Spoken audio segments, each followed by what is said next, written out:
এখন আমরা যাচ্ছি একটু বেরু করতে বেরিয়েছি। আর ইভানের যেহেতু হসপিটালাইজড হয়ে যাওয়ার পর ওর একটু ঠান্ডার ধাত আছে, মানে অল্পতেই ঠান্ডা লেগে যায়। আর এই যে ইভানের জন্য মাঙ্কি ক্যাপ নিয়ে নিয়েছি। তো ইভানের যখন ঠান্ডা লাগে তার আগে না মাঙ্কি ক্যাপ ছিল না, বাদর টুপি। তো সেজন্য একটা মানে সবসময় ওটা যেহেতু আগে দিইনি, তার জন্য কখনো মনে হয় যে ওই জন্য ঠান্ডা লাগলো।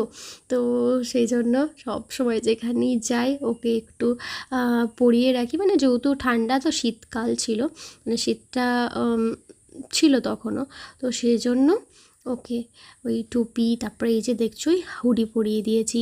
কারণ আমরা পরিনি, কিন্তু আমাদের যেহেতু একটু গরম লাগছিল, আর ইভান ছোটো বাচ্চা, তো ওই ঠান্ডা লেগে যাবার ভয় ওটাও আছে। তো একদম রিস্ক নিই না, সেই জন্য ওর বাবা টুপিটা নিয়ে এলো বাড়ি থেকে, ভুলে গিয়েছিলাম। তো এই যে আমরা তিনজন মিলে একটু বেরু করতে বেরিয়েছি। আর যাবার পথে এটা হচ্ছে আমাদের একটা কালী মন্দির।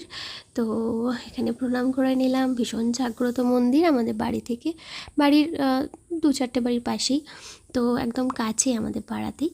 আর এই যে ইভান তো ভীষণ খুশি হয় গাড়িতে চেপে।